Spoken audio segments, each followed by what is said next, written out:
मंगलम नवलो सप्साउणम ऐसो पंचणमो यारो सर्व पावपणासुरो मंगलम च सभ्य सिंपणम भवे मंगलम मंगलम भगवान वीरो मंगलम गौतमो गणे मंगलम कुंद कुंदाद्यो जैन धर्मस्तु मंगलम सर्व मंगल मांगल्यम सर्व कल्याण कारकम प्रधानम सर्वधर्माणाम जैनम जयतु शासनम प्रधानम सर्वधर्माणाम जैनम। ये आपकी परीक्षा की गई है और आपकी परीक्षा करने वाले आप तो माने जगत के महान, उनके संबंध की परीक्षा करने वाले के अंदर में प्रश्न उठाने की ताकत, उस तरह की योग्यता का विकास होना ही चाहिए और वो विकास दिखना चाहिए कि ये न्याय पढ़ने वाला है। अभी जो बेटी ने वचन का की है, चिरम शब्द आया है ना, चिरम से तो शुरुआत हुई है।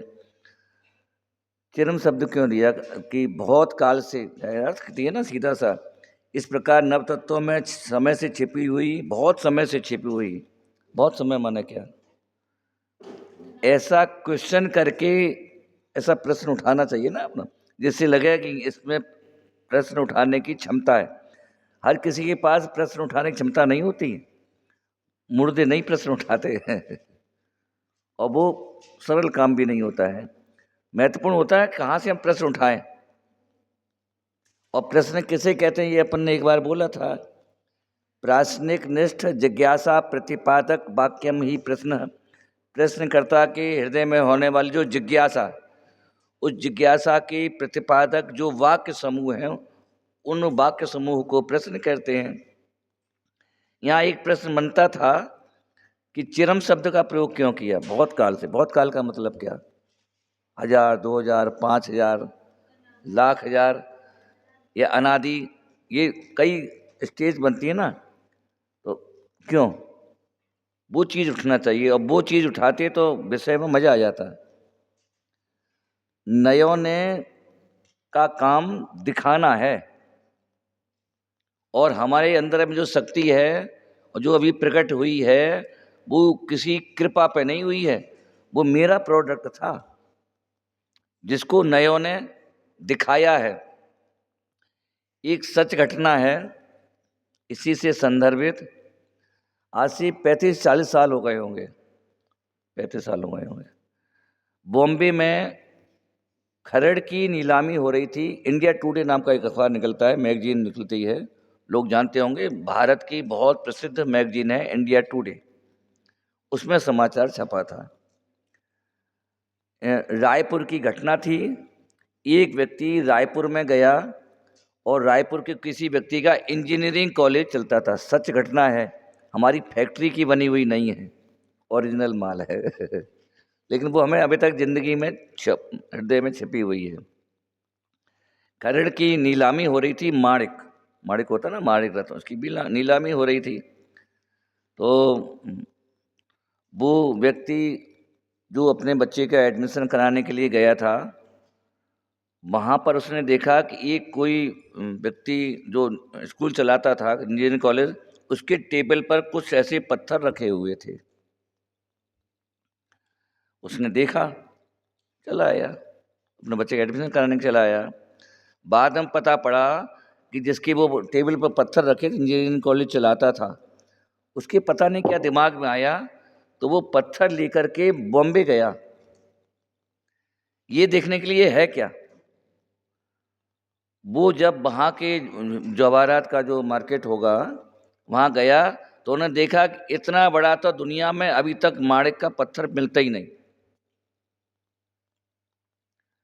अब क्या किया जाए, अभी तो ले गया था थैला में भर के, अब उधर से वो कैसे लाएगा, क्योंकि उसकी खरबों रुपए कीमत।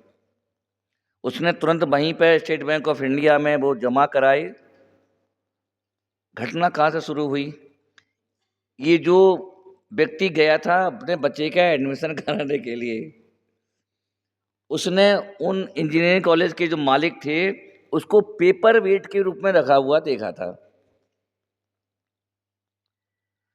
उसको जब उसने अखबार पढ़ा कि हो हम तो उसके पास इस समय अपने बच्ची का या बच्चे का एडमिशन कराने के लिए गए थे और यही वाले पेपर वेट रखे तो जो मैं देख के आया था।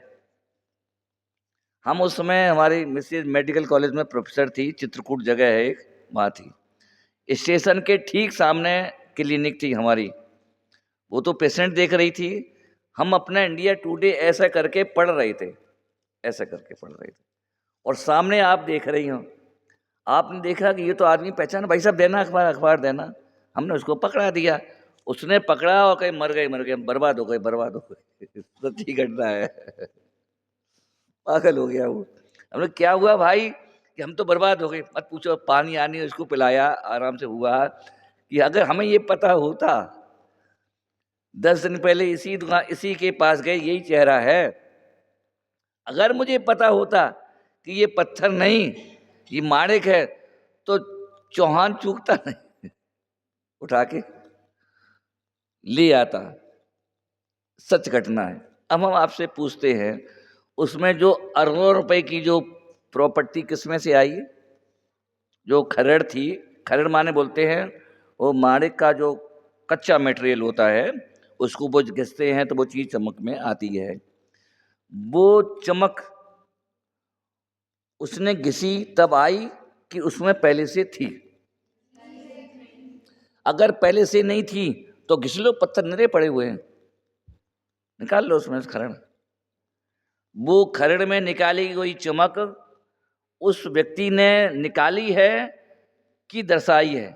और वो खरड़ घिसी गई है तब आई है कि वो जो चमक, उसका जो क्वालिटी, जो कुछ भी वो उसके चिरकाल से थी? उस मशीन ने उसमें क्या किया? दूसरी बात, उसमें जो अरबों रुपए की कीमत अब जो आंकी गई है, अभी थी कि पहले से चिरकाल से थी? उसकी वैल्यू हम आपसे पूछते हैं, जो वैल्यू थी वो कहां से आई? जो अरबों, हमने ये नाका, ये अरब रुपए का है, ये वैल्यू कहां से आई, किसने आकी? एक प्रश्न, बहुत मजेदार प्रश्न है। अब ये खरब रुपए का है, ये उसका वैल्यू, उसके मूल्यांकन किसने किया? दिमाग ने किया। ऐसे अरबों रुपए अगर लाखों पत्थर हों, वो मूल्यांकन कौन करेगा? वो ज्ञान करेगा ना। तो कीमत कहां से उभरी है? उस समय जिस समय हमने जवाहरात के पास गए तो उसने मूल्यांकन किया कि चिरकाल से था। नयों का काम क्या है? नयों का काम उसकी वैल्यू को मूल्यांकन करना है, उसकी वैल्यू बनाना है, बताना नहीं है। यहाँ पर जो चैतन्य ज्योति, ज्ञान ज्योति आत्मा में है, उसको शुद्ध नए ने क्या बताया, आगे देखा लिखना, चैतन्य चमत्कार दिखाया है। इसके मतलब चीज तो आपके पास थी, और वो कितने साल से थी? अनादि काल से थी। क्या मैसेज आ रहा है इससे? कि इसके मतलब ये हुआ कि हमें शुद्धता के प्रकट करने के लिए किसी के सामने कटोरा लेकर के भीख मांगने की जरूरत नहीं है। मेरा नैसर्गिक अधिकार है, और उस अधिकार पर मतलब सुख शांति की प्राप्ति किसी की कृपा पर हमें नहीं मिलती है, वो मेरा नैसर्गिक अधिकार है। आचार्य उस अधिकार को बताते हैं कि तुम्हारे नैसर्गिक अधिकार है, देते नहीं है।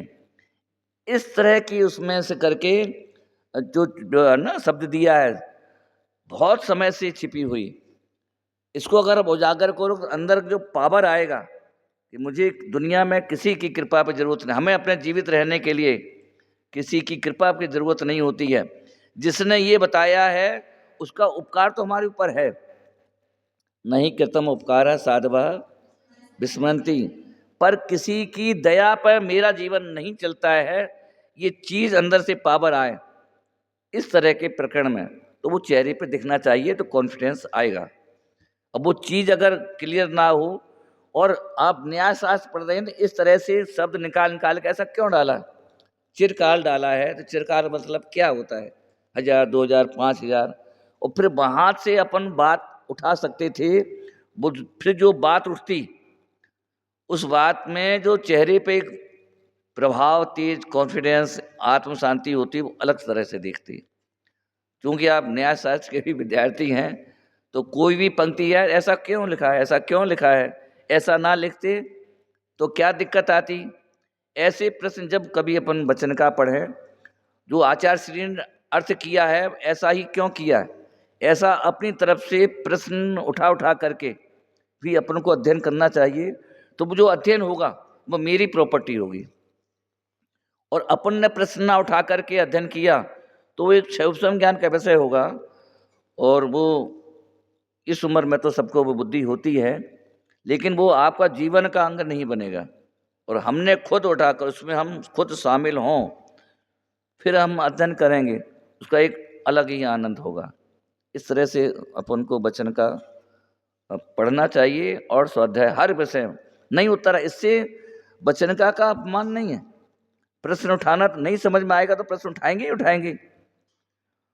बस इसमें कभी कोई ये कह सकता है बहुत प्रश्न उठाती, तो बहुत प्रश्न उठाते ना, उठते हैं तो उठाते। तुम में प्रश्न उठाने की क्षमता ही नहीं है, तुम क्या उठाओगे। ये आदत में आपकी यह आलोचना वयस में हो सकती है। उस आलोचना के लिए आपको मानसिक रूप से तैयार रहना चाहिए। ये कहे बहुत बहुत बोलती, बीच बीच में बोलती, तो हाँ बोलने की क्षमता है तो बोलते, आपको नहीं बोलते क्यों हो कि आपके बोलने की क्षमता नहीं है। सच्ची बात तो ये है। ये आपके सामने जीवन में आएगा। ये इसलिए और आएगा जब आप मान लीजिए आगे की लाइफ में जाएंगी, मंदिर में स्वाध्याय अध्याय करेंगी, बहुत बहु बोलती है, सबके सामने बोलती, तो बोली तो रहे ना, कोई गलत काम थोड़ी कर रहे, बोलने की क्षमता दी तो बोल रहे हैं। ये लड़कों को तो ये समस्या नहीं आती, लेकिन आपने स्वाध्याय किया है, आगे की लाइफ में जाएंगे, कहाँ किस घर में जाएंगे, कहाँ कैसी हुई, कभी भविष्य में सभी वचनका के रूप में आपके मुंह से ये निकल गया। हम लोगों की प्रॉब्लम नहीं है, आपको बता रहे, फलाने के वो बहुत बोलती, तो बोलते हैं ना, तकलीफ नहीं देना। ये हम आपको इसलिए कह रहे हैं कि क्या क्या समस्याएं हैं। बेटों के जीवन में अलग तरह की समस्याएं आती हैं, बेटियों के जीवन में अलग समस्या आती है, और चूंकि आपने वो चीज़ पढ़ी है, ये आएंगी समस्या। उस समस्या को फाइट करने के लिए अभी से मस्तिष्क, मतलब ज़्यादा बोलने की बात नहीं, लेकिन हम सभ्यता के रूप से अच्छी बात अपनी कह सकते हैं, लेकिन उस कहने में आपको ये सब समस्या आएंगी। उसके लिए तैयार रहना चाहिए। गलत नहीं बोल रहे हैं तो हम सही बोल रहे हैं कि नहीं बोल रहे हैं। हो सकता है उसमें आपकी आलोचना हो, लेकिन भविष्य में लोग कहेंगे उसने क्या गलत बोला। ऐसे भी होंगे समाज में, फलाने ने की बहू ने क्या गलत बोला, गलत सही तो बोला था। लोग क्या कहेंगे और लोग क्या सोचेंगे, ये भी तुम सोचोगे, तो तुम क्या सोचोगे ये कौन सोचेगा। पर गलत नहीं सोचना। ये बेटा जिंदगी में आपके आने वाली चीज़ें हैं जिसको आपको फाइट करना है। तो एक टीचर के नाते आपके जीवन में क्या क्या समस्याएं आ सकती हैं, ये भी हमें केवल किताब ही नहीं पढ़ना चाहिए। कहाँ कहाँ प्रॉब्लम आ सकती हैं, उसको कैसे आप फाइट करोगे, कहाँ पे इग्नोर करोगे, कहाँ पे हम भिड़ेंगे, ये चीज़ें। अब आप जैसे समाजशास्त्र, गणित, कंप्यूटर पढ़ती तो वहाँ तो कोई दिक्कत ही नहीं किसी तरह।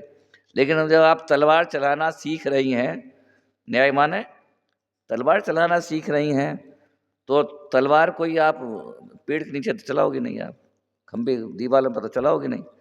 सबसे बड़ी दिक्कत है कि कंप्यूटर वाले को, कंप्यूटर का इंजीनियरिंग करने वाले को कोई प्रॉब्लम नहीं, उसके सामने मानव है ही नहीं आगे। दिक्कत आती है डॉक्टर के सामने और फिलोसफर के सामने, क्योंकि उसके सामने मानव समूह है। समाजशास्त्री के सामने दिक्कत आएगी, गणित वाले को दिक्कत आएगी नहीं। तो डॉक्टर को बहुत बड़ी समस्या आती है, सीखा उसने कुछ और है, प्रैक्टिकल के जीवन में जाता है तो उसको अलग तरह की फेस करना पड़ता है। और जो जिसने फिलॉसफी पढ़ी है, किताब में तो आपने खूब बढ़िया बढ़िया पढ़ा है, लेकिन अब जब आप समाज में देखने जाओगे वहाँ तो ऐसा बिल्कुल नहीं होगा, बड़ी बेचैनी होगी। फिर लगता है कि जो हम पढ़ा है वो हम बोलें कि नहीं बोलें। बोलें तो वो चीज़ जो आपने विद्या पढ़ी है वो सामने वाला कोई नहीं जानता, वो तो जय जयनाथ परम गुरु वाला है मामला, और आप ठीक उसके विरुद्ध पढ़े हो, बेचैनी बहुत, मतलब आपने पढ़ा है, मतलब बेचैनियों का खजाना ले लिया आपने। अंदर में तो कुलबुलाहट होगी ना, हमें बोलें, हम बोलें बोलें, क्यों? उसके लिए आपने 4 साल लगाए हैं, गलत नहीं किया है, आपको बोलना चाहिए। समाज ने भी आपको इसलिए नहीं पढ़ाया, आपने, समाज ने आपको इसलिए पढ़ा रही है कि बेटी जब समाज में दार्शनिक संकट आए तो हमारे कुछ बच्चे बोलने वाले हों, इसके लिए आपको पढ़ा है। मतलब हम भी समाज में पढ़े हैं, आप आज पढ़ रही, कल हम पढ़े हैं, तो हमें समाज ने किस लिए पढ़ाया? मोक्ष जाने के लिए। ये तो आपकी व्यक्तिगत प्रॉपर्टी है, लेकिन समाज ने इसलिए पढ़ाया है कि जब कभी समाज में संकट हो, धार्मिक संकट, तो हम ऐसे लोग तैयार कर सकें जो वक्त आने पर हमको दिशा निर्देश दें। आर्मी वालों को क्यों तैयार किया जाता है? आराम से खाते हैं, पीते और एक्सरसाइज करते हैं, क्यों तैयार करते हैं? इसलिए तैयार किया जाता है आर्मी वालों को कि जब देश में संकट आए तो छुट्टी लेके घर पर आ जाए। अपन को क्या करना है? अपन को तो वेतन लेना है। ये इसलिए आर्मी में एडमिट लिया आपको बेटा, काहे के लिया? कि अगर देश पर संकट आए तो हम अपनी छुट्टियां कैंसिल करके, इसी तरह से जैन धर्म के दार्शनिक पक्ष पर अगर संकट आए तो हमें क्या करना है? हमें तो अपना आत्मा कल्याण करना है, अपना लोटा छानो। अपना लोटा छाने के लिए नहीं पढ़ाया वो, ये भ्रम में रहना, अपना लोटा तो छानो। लेकिन हम माने, हम सब लोग, विद्यालय तो समाज के उससे चलते हैं। समाज ने आपको इसलिए पढ़ाया है कि जब जब समाज में धार्मिक संकट हो, तब उन विद्वानों के और शास्त्रियों के मुंह से ये आवाज नहीं आना चाहिए कि हमें का, अपन काहे बोल रहे, अपन को तो अपना धर्म आत्मायत करना है और घर में बैठना है। तो शास्त्री काहे किया? आर्मी में काहे की सीट घेरी है आपने? आर्मी वाले कह सकते हैं ना, अरे क्या करना है, अपन को तो अपने बाल बच्चे देखना है, लड़ रहे लड़न दे उन्हें, क्या देखना? 2 4 10 फुट चली जाए तो कौन सा, इतनी तो जमीन ऊसर बंजर पड़ी है बॉर्डर पे, ने कब्जा कर लेंगे तो क्या दिक्कत? यहाँ कौन सी खेती हो रही है? नहीं, 1 इंच जमीन भी नहीं देने देंगे। मेरा जीवन है, 1 इंच जमीन भी नहीं देंगे। मेरा जीवन है, आगम के विरुद्ध एक शब्द भी कोई बोलेगा, जब तक मुंह में जवान है, दिमाग हमारा चल रहा है, हम आपको रोकेंगे नहीं।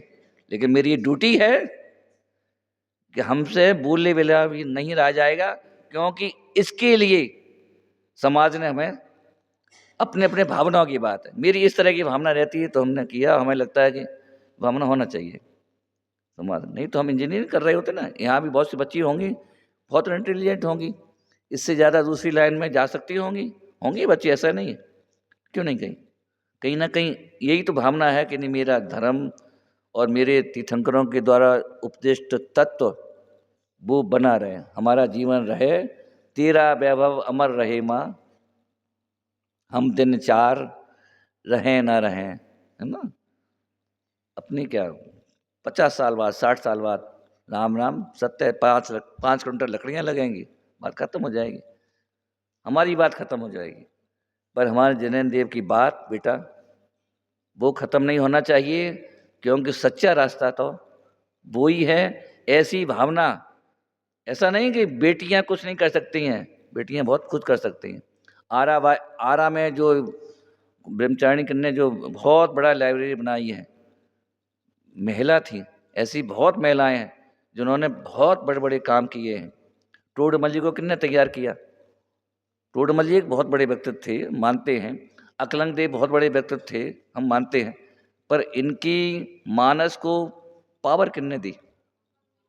मम्मी ने दी। तो मम्मी का योगदान, खुद पीछे रहकर बच्चे को आगे बढ़ाया।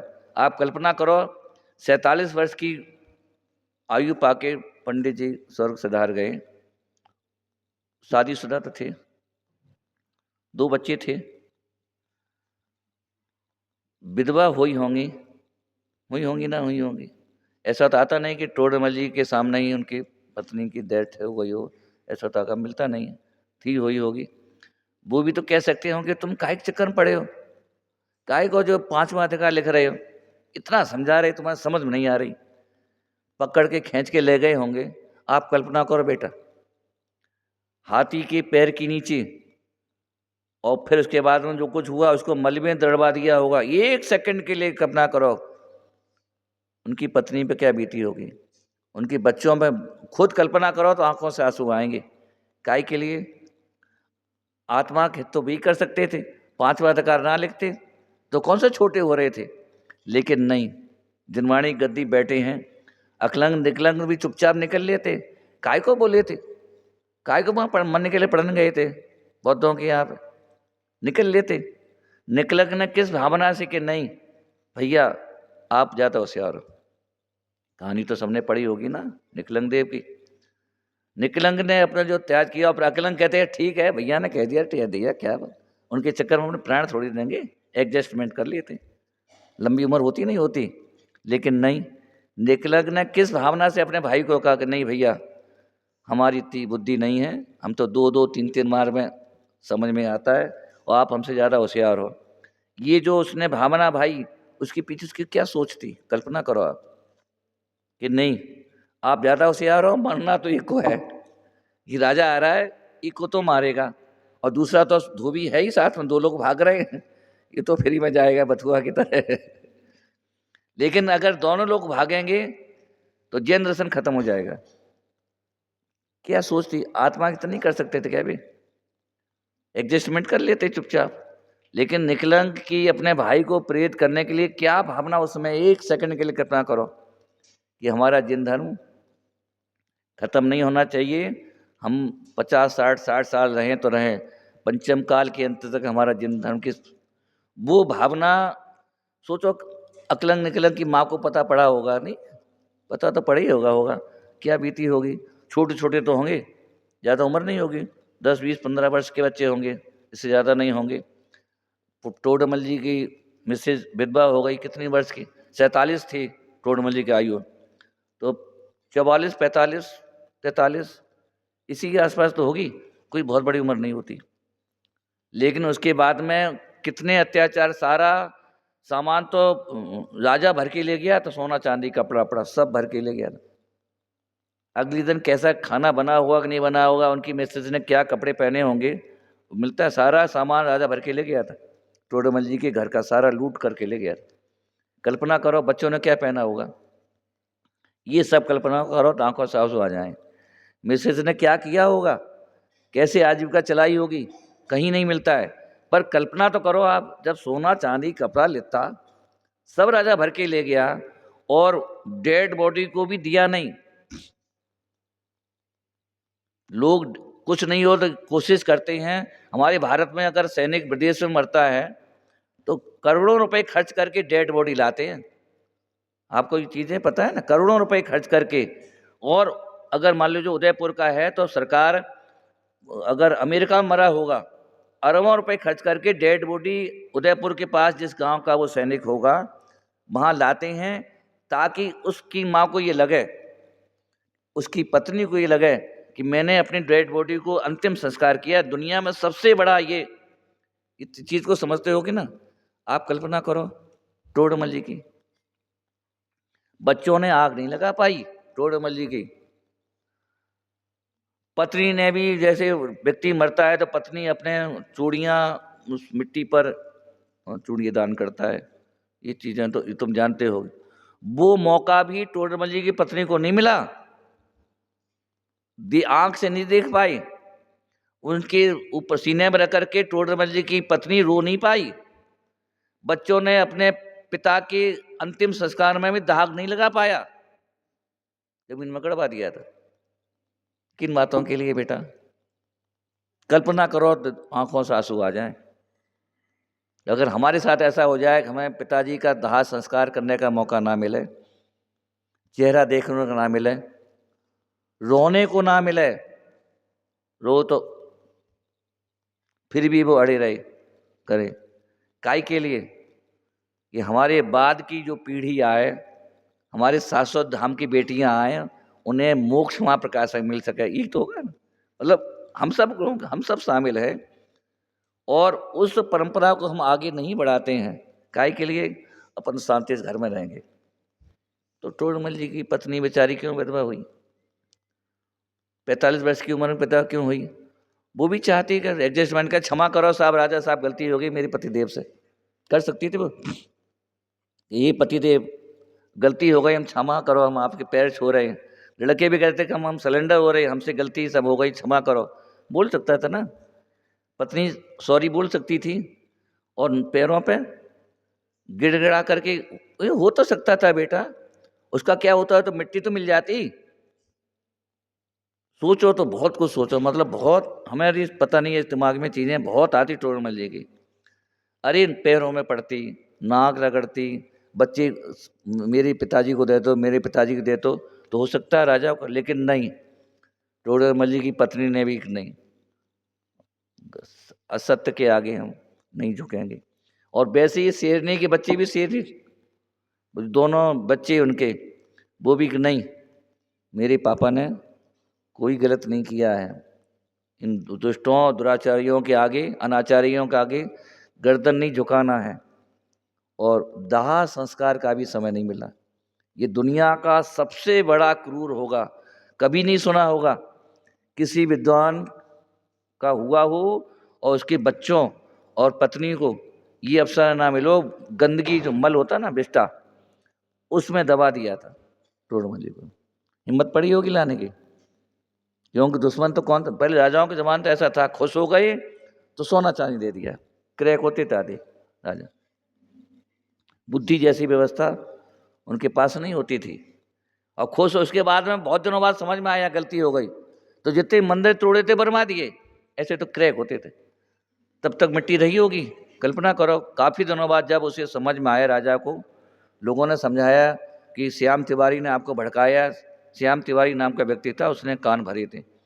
कभी जयपुर जाना तो चौड़ा रास्ता नाम का एक जगह है, उसमें शंकर नमकीन भंडार नाम की, उस वहीं की रहने वाली है, शंकर नमकीन भंडार है ना ये गली, शंकर नमकीन प्रसिद्ध है बहुत।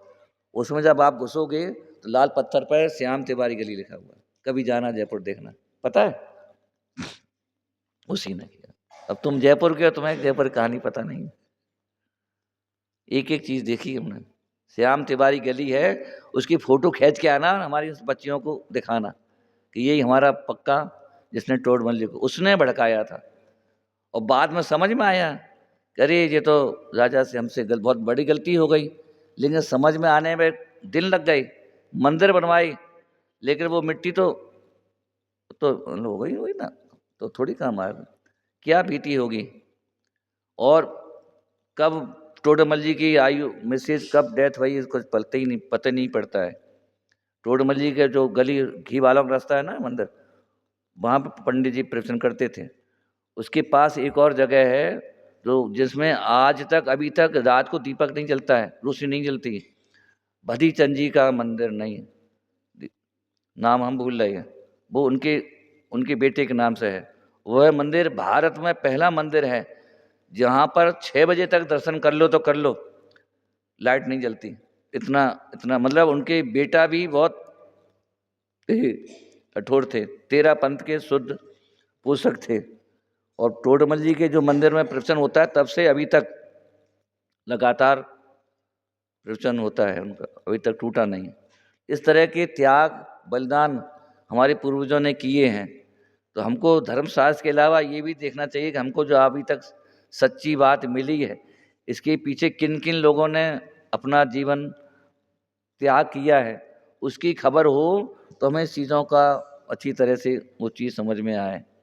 प्रकरण आया तो हमें लगता है कि हमें हमें अपने बच्चों को कि हमारे पूर्वजों ने कितना त्याग किया है जिन तत्व की सुरक्षा के लिए, ये जानकारी रखना भी और जानकारी होना ये आपका नैसर्गिक अधिकार है कि ऐसे नहीं पढ़ने, इसके पीछे क्या क्या हमारी पूर्वजों ने त्याग किया है वो समझना ज़रूरी है।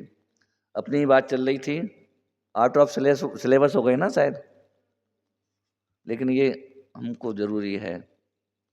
लेकिन अपना ये चल रहा था, आत्मा के कर्मों की निद्रा का चल रहा था, ये बात चली थी। कर्मों की निद्रा नहीं हो सकती है, तो उसके बाद सिद्ध किया कि नहीं नहीं कर्मों की निद्रा हो सकती है। क्योंकि जैसे वो पेड़ के फल का उदाहरण दिया है कि फल आता, आम के पेड़ में आम का फल आता है, लेकिन कभी ना कभी तो गिरता है। एक निश्चित समय तक उसमें जो पानी की और उसकी सप्लाई होती है, उसके बाद उसे ना भी तोड़ो तो वो फल अपने आप गिर ही जाता है। इसी तरह से एक आत्मा में जो कर्मों का बंधन हो चुका है, उसमें खाद पानी माने आश्रय बंद अगर नहीं होता है और निद्रा होती है, तो एक दिन ऐसा आएगा कि वहाँ पर किसी भी तरह के कर्म का बंधन नहीं होगा। उस अवस्था को मुक्ति कहते हैं। नहीं तो फल के जैसे अगर नहीं होगा तो हमेशा अनंत काल तक लगे रहने की संभावना हो जाए, ऐसा लोक में नहीं होता है। इस तर्क से आचार्य श्री ने आत्मा में कर्मों की निद्रा पूर्वक मोक्ष होता है, ये सिद्ध किया। इसके बाद में एक दो और बड़ा प्रश्न आया कि श्रेय मार्ग पर गाड़ी फिर अटक गई कि भाई हमने तो ये सुना शास्त्रों में, अजैन लोग बोल रहे हैं कि शिष्टाचार का परिपालन और ये 3 चीज़ें बताई हैं, उनके लिए शास्त्र की रचना की जाती है। श्रेय मार्ग के लिए कहा, अरे भाई जब हम कोई मंगलाचरण करते हैं तो ये कहते हैं कि मेरा काम अच्छी तरह से हो जाए, दुकान अच्छी चलने लगे, शास्त्र लिख रहे हैं हमारी पढ़ाई अच्छी तरह से हो जाए, हमें मोक्ष हो जाए, इसके लिए मंगलाचरण कहा करते। कोई करता है मंगलाचरण? आचार्य श्री ने कहा कि नहीं, हमारा मुख्य प्रयोजन तो श्रेय मार्ग की सिद्धि है। सेकंड हमारा है शिष्टाचार का परिपालन, कार्य की निर्विघ्नता पूर्वक हो जाए कि जब हमारा पुण्य का उदय होगा तो कार्य तो निर्विघ्न होगा ही होगा, लेकिन कार्य निर्विघ्न हो इसकी कोई अन्वय व्याप्ति व्यतिरिक्त व्याप्ति नहीं है। ऐसे बहुत से हमने देखे हैं, बहुत से क्या देखे हैं, टोडरमल जी को देखा है हमने कि इन्होंने तो मंगलाचरण किया ग्रंथ में, इससे ज़्यादा ज्वलंत तो उदाहरण तो दुनिया में कोई मिल ही नहीं सकता है। अगर मंगलाचरण करने से कार्य निर्विघ्न हो और इसकी अन्वय व्यतिरिक्त व्याप्ति हो तो मोक्ष वहाँ प्रकाशक को तो पूरा होना चाहिए था, लेकिन ऐसा हुआ नहीं। सारी दुनिया यही जानती है कि मोक्ष वहाँ प्रकाशक अधूरा है, लेकिन इसमें भी एक पेच है। क्या पेच है? ब्रह्मचारी रायमल जी का नाम सुना होगा, जिन्होंने इंद्रध्वज विधान पत्रिका लिखी है। उसको पढ़ा है आपने? किसने पढ़ा है? सबने पढ़ा। उसमें क्या नई चीज़ है? आप सबने पढ़ा ना, फाइनल वालों ने पढ़ा होगा। उसमें एक नई चीज़ क्या है? हाँ, और ये हम बात आपको इसलिए कर रहे हैं तो आपकी शोध के प्रति जागरूकता और कैसे शोध किया जाता है वो फाइनल, क्योंकि 1 महीने बाद तो इनकी माला बुझाने लगी हैं और ये परलोक गमन हो जाएगा इनका। बेटा उसमें कई बातें हैं, सामाजिक वर्णन तो है ही कि यहाँ आप आओगे तो आपको क्या क्या दिखेगा, एक विषय ये है। उसमें आपको गोमट सार के दर्शन करने को मिलेंगे, है छपड़ा सार के दर्शन करने को मिलेंगे, और क्या लिखा है? और क्या लिखा है याद नहीं होगा, पुराना पड़ेगा, लेकिन हम इसलिए बोल रहे हैं कि आपको जागरूक दिमाग रहे। मोक्ष प्रकाशक 64,000 श्लोक प्रमाण है, उसके भी दर्शन करने को मिलेंगे। अब आप आगे सोचो क्या हुआ, ये हमने अभी बात कही, क्या हुआ इससे? और उस इंद्रध्वज विधान पत्रिका के 3 साल बाद में पंडित जी शांत हुए। अब प्रश्न यहीं से बनता है, शोध का बिंदु यहीं से शुरू हो जाता है।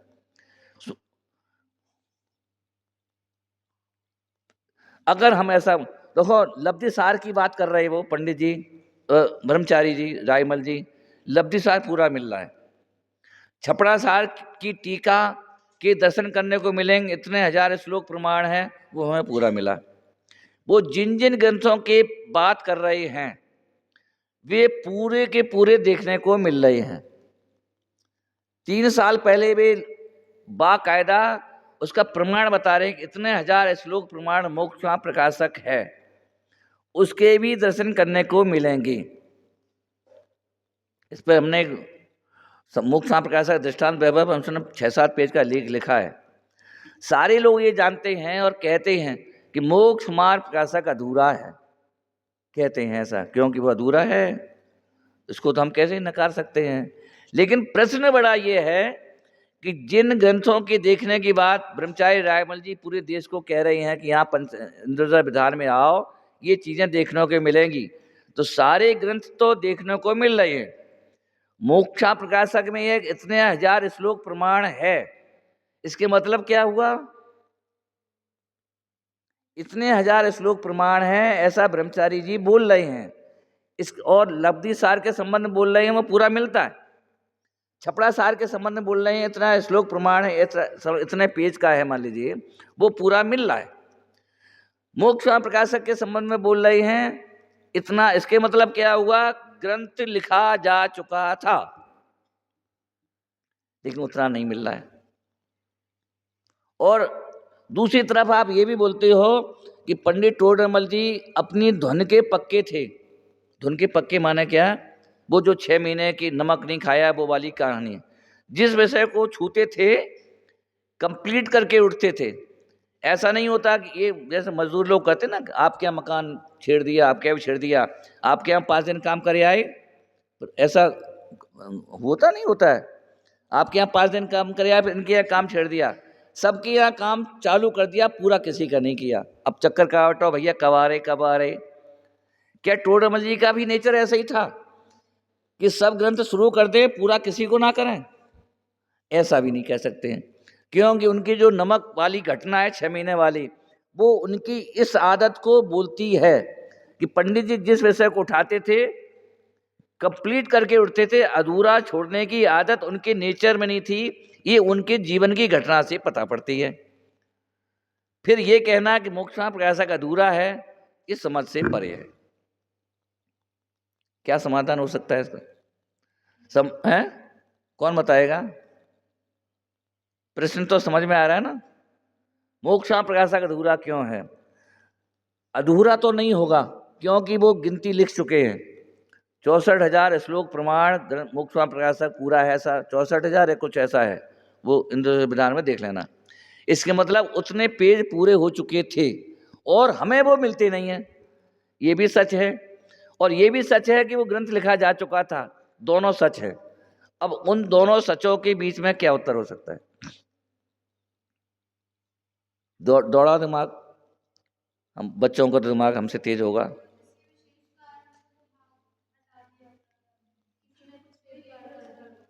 और देखो, अब हम इसकी अंदर की विश्लेषण की तरफ जाएं। ये तो दिमागी व्यायाम होता है। पंडित टोडरमल जी का जो परम शत्रु था वो कौन सी कृति थी? छपड़ा सार से कोई उनको डेंजरस खतरा नहीं था। नहीं नहीं, अब हम देखें पंडित जी को किस आचरण से मृत्यु हुई। लब्धि सार से मृत्यु नहीं हुई उनकी, छपड़ा सार से मृत्यु नहीं हुई, तो टीका ग्रंथ है उनका। मौलिक ग्रंथ था, जैसे लोगों की जो चूलें हिली, पाखंड का जो सिंहासन कंपायमान हुआ, वो लब्धि सार से नहीं हुआ, छपड़ा सार से नहीं हुआ। पाखंडियों का और भाट्टारकों का जो सिंहासन कंपायमान हुआ, उसका एक ही ग्रंथ था, दूसरा कोई ग्रंथ नहीं था। उस ग्रंथ का नाम था, उससे अनुमति भी नाराज थे, 20 पंथी भी नाराज थे, और जो पैसे लेकर के प्रवचन करते थे ऐसे भट्टारक लोग, सूत्र जी सुनाना हो तो पैसे दो, उसके बाद सूत्र सुनाया जाएगा, ये उस समय हालत भट्टारकों की थी। घर में ज्योनार भी खाते थे, शादी ब्याह में भी शरीक होते थे, यहाँ तक और नग्न रहते थे। उनका नाम था भट्टारक। जगह जगह उनकी गद्दियाँ थी। बुंदेलखंड में चंदेरी में गद्दी थी, चंदेरी जगह है ललितपुर के पास, वहाँ गद्दी थी। आगरा में गद्दी थी, जयपुर में गद्दी थी, मतलब उनका सेंटर पॉइंट ये थे। और ये लोग टोडरमल जी के इस आचरण से भयभीत हो चुके थे। अब जब ग्रंथ लिखा गया होगा और उनके घर पर उनको लेकर के राजा ले गए होंगे, तो राजा को ही ले गए होंगे कि और भी बटोरा होगा कि नहीं बटोरा होगा? सबसे पहला टारगेट कौन होगा? जब शत्रु आए और उनको पकड़ के ले गए, तो उनका पहला टारगेट होगा कि इन्होंने जो ग्रंथ लिखा है। जब राजा लोग पहले आक्रमण करते थे ना, तो शहर में कत्लेआम करते थे, तो पता कौन लोग आते थे उसमें? बनियों को नहीं मारते थे, क्षत्रियों को और ब्राह्मणों को, ये इनका कत्लेआम होता था। बनियों को तो गर्दन पकड़ेंगे और सोना चांदी तुरंत दे देंगे। शुरू कास्ट से उन्हें मतलब नहीं, उनको दास दासी बनाएंगे। पब्लिक को भड़काएगा कौन? शेड्यूल कास्ट में ताकत नहीं होती बेटा भड़काने की, और बनिया डरपोक, वो तो उनसे तो पैसा निचोड़ा जाएगा, कत्लेआम होगा, सोना चांदी और ले जाएगा। उस राजा का मुकाबला कौन करेगा? क्षत्रिय करेगा। तो क्षत्रियों का कत्लेआम होता था, और क्षत्रियों को तैयार कौन करेगा? बुद्धि वर्ग। ब्राह्मण माने बुद्धि वर्ग। इन लोगों का कत्लेआम होता था, शूद्र कास्ट का और बनियों का कत्लेआम नहीं होता था। ठीक इसी तरह से जब टोडरमल जी के घर पर छापा पड़ा होगा राजा का, तो सबसे पहले टारगेट क्या होगा? जिसने भड़काया होगा श्याम तिवारी जैसे, उन्होंने सबसे पहले देखा होगा कि इनके घर पर ग्रंथ श्याम तिवारी ने भड़काया था। कुछ पूछना है? श्याम तिवारी का नाम है जिसने राजा को भड़काया था कि इन्होंने शिवलिंग तोड़ दिया है, ऐसा करके भड़काया था, और राजा नाराज हो गया। ये उसकी कहानी का शुरुआत है। हाँ, श्याम तिवारी का नाम उसी के नाम से तो चौड़ा रास्ता में जो गली है, शंकर नमकीन भंडार गली है, श्याम तिवारी ने भड़काया था। बाद में पता पड़ा कि शिवलिंग तो टूटा ही नहीं है। तो राजा को लगा, अरे इस तिवारी ने हमको जबरदस्ती भड़काया है। फिर 10-12 मंदिर जितने तोड़े थे उनका जीर्णोद्धार राजा ने कराया। मतलब बता रहे ना, दिमाग के कान कच्चे पहले कर देंगे, फिर बाद में भड़काएंगे। युवा था। जब छापा पड़ा होगा तो क्या स्थिति हुई होगी? क्यों श्याम तिवारी को भड़काया बीसपंथी लोगों ने, उन भट्टारकों ने। उनके अंदरूनी कारण थे। लोग बहुत जागृत हो गए थे। टोडरमल जी के प्रवचन में लिखा है ऐसा, 1200 बाइयां नित्य न्याय पढ़ने वाली जो ये बाइयां माने महिलाएं, 1200 महिलाएं न्याय शास्त्र पढ़ती थी।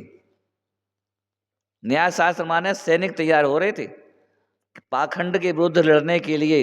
और जिस समाज में महिलाएं अगर तर्क शक्ति उनकी कमजोर मजबूत हो जाती है, उस या जिस देश में महिलाएं भी तीर तलवार चला लेती हैं, उस देश पर आक्रमण कोई नहीं कर सकता है। जिस देश में महिलाएं शिक्षित हो जाती हैं, तर्क शक्ति उनकी विकसित हो जाती है, वह उस समाज का विकास होने से कोई नहीं रोक सकता है। और पंडित टोडरमल ने सबसे पहला काम क्या किया? महिलाओं को पढ़ाना शुरू किया। और महिलाएं जब पढ़ी हैं तो सिंहासन लोगों का कंपायमान होने लगा है। इससे भट्टारकों को सबसे बड़ी प्रॉब्लम हुई और उन्होंने भड़काया। सबसे पहले उनके साहित्य को रोका गया। अब ये ग्रंथ अधूरा क्यों था? ग्रंथ अधूरा ये था कि हम और आप जैसा कोई ग्रंथ उनके यहाँ से ले आया होगा। उनके ग्रंथ तो बिल्कुल सब कागज वागज कंप्लीट ले लिए थे।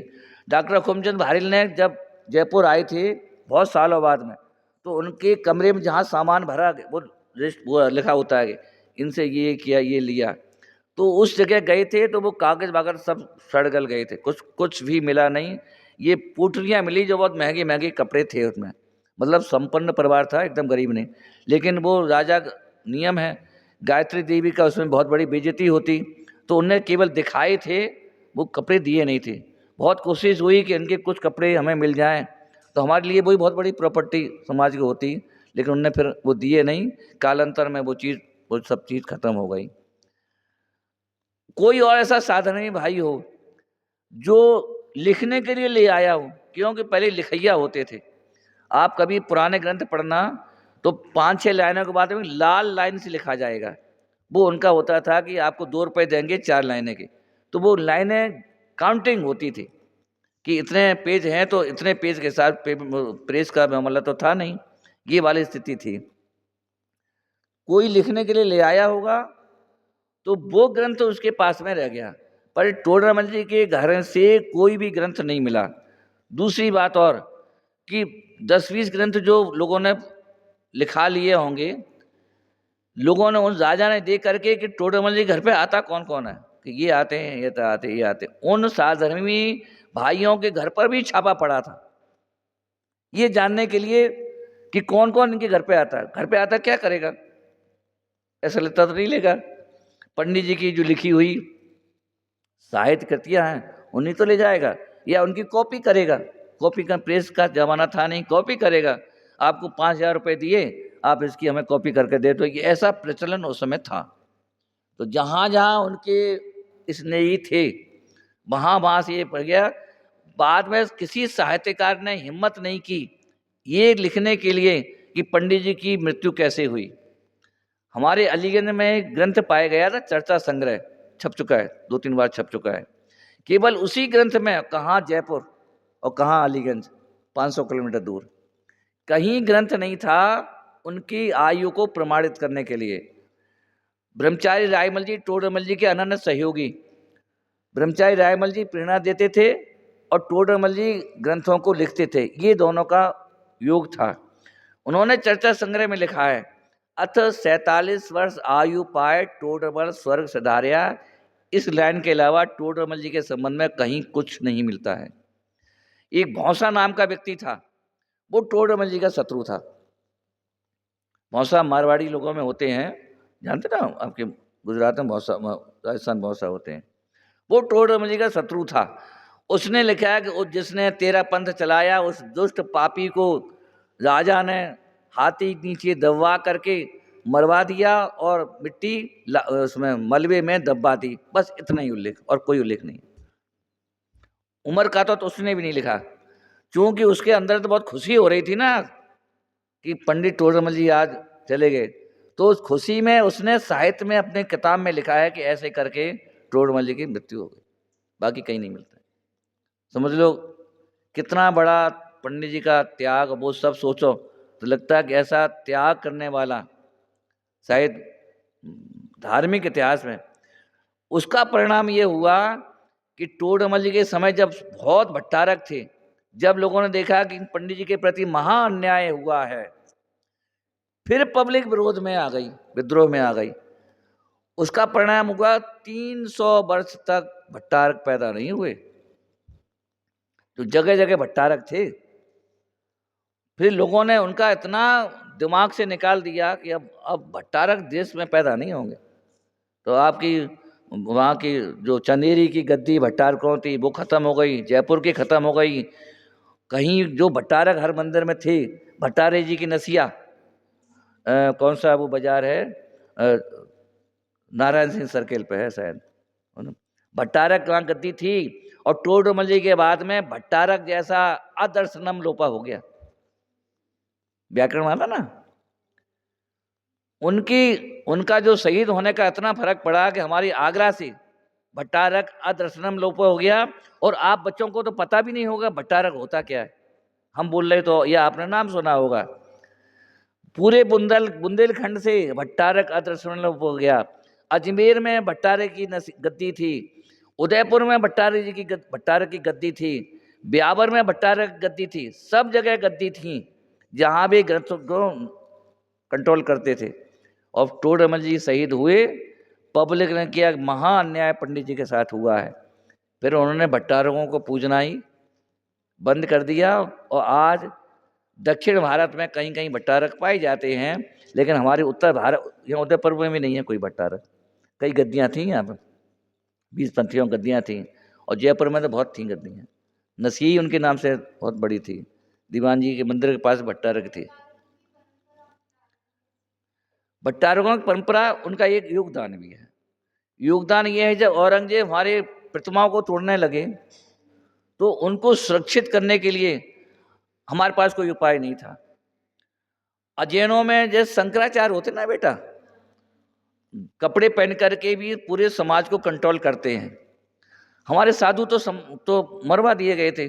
दक्षिण भारत में 50,000 जैन साधुओं को गाड़ी में पिलवा दिया गया था, खत्म हो रहे थे।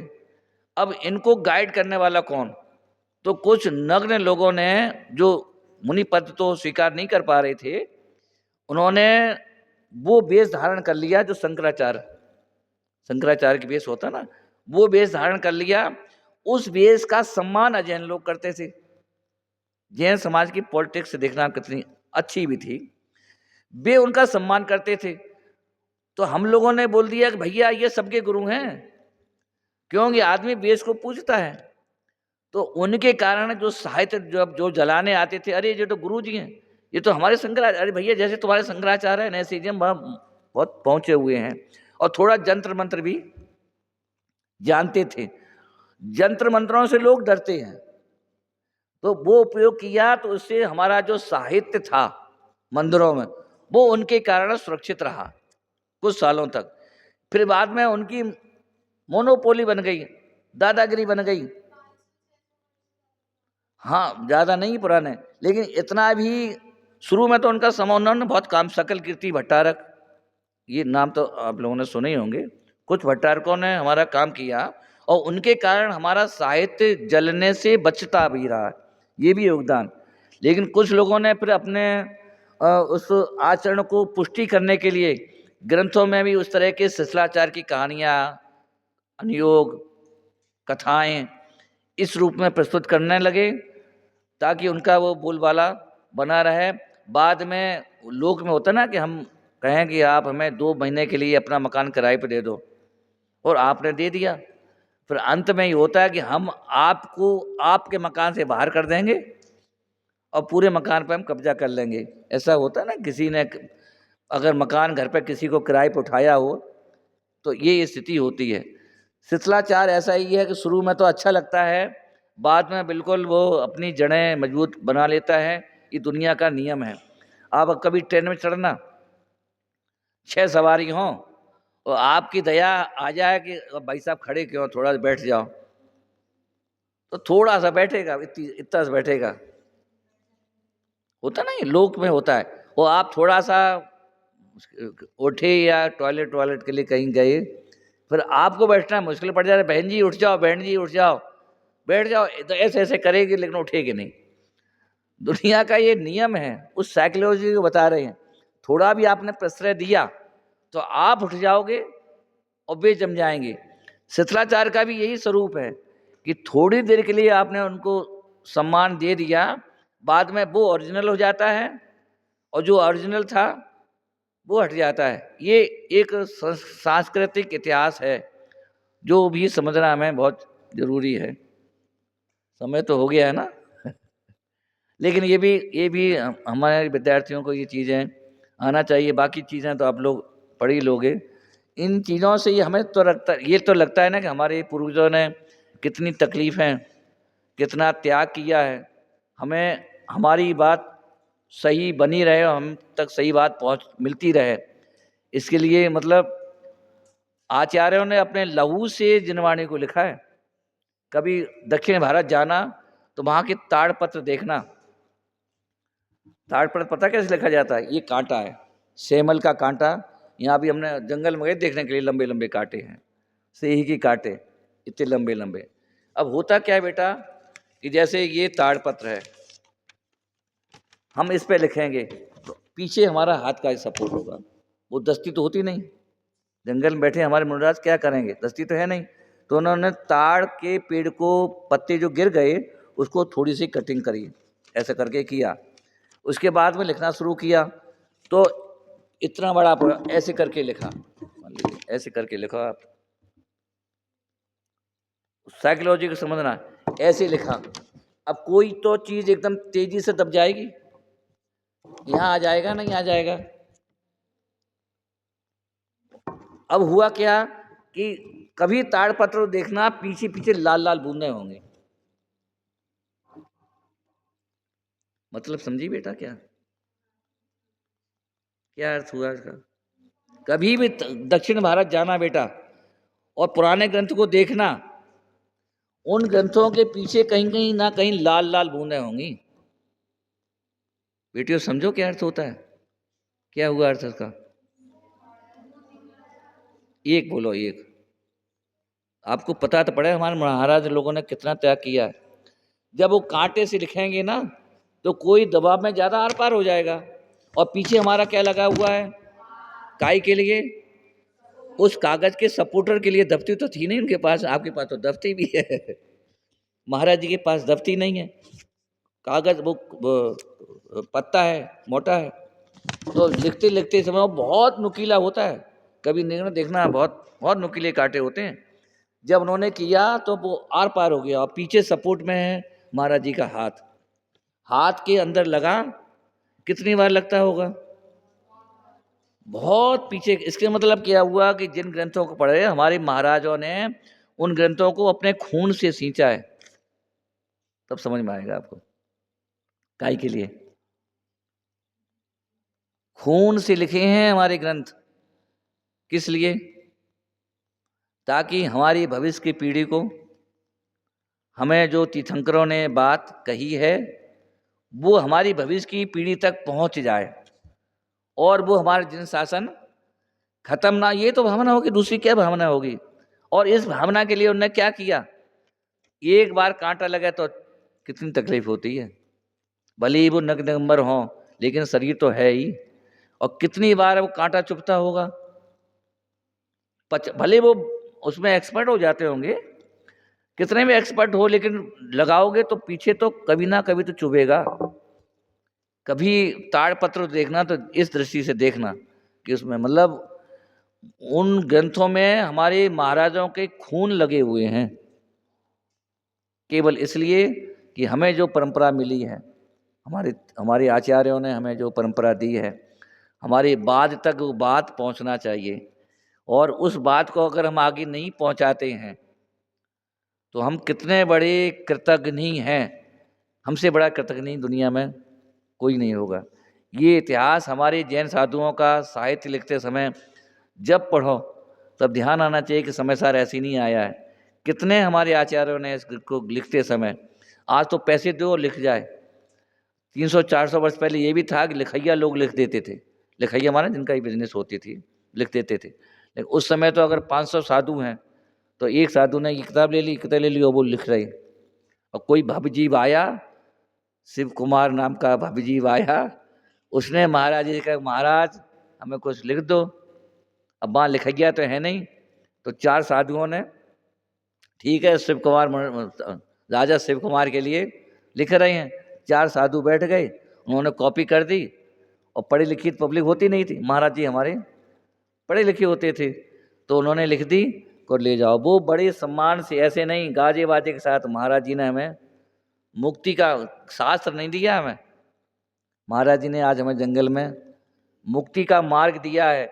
और ढोल बजा करके बड़े सम्मान से ग्रंथ जिनवाणी विराजमान करते थे, तब हमें उसकी महिमा आती थी। अब छपे छपाए तो क्या महिमा आएगी उसकी वैल्यू।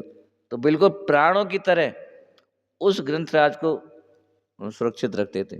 ये हमारा है जिनवाणी के लेखन का गजब का इतिहास। और यही इतिहास आपका धवला का है।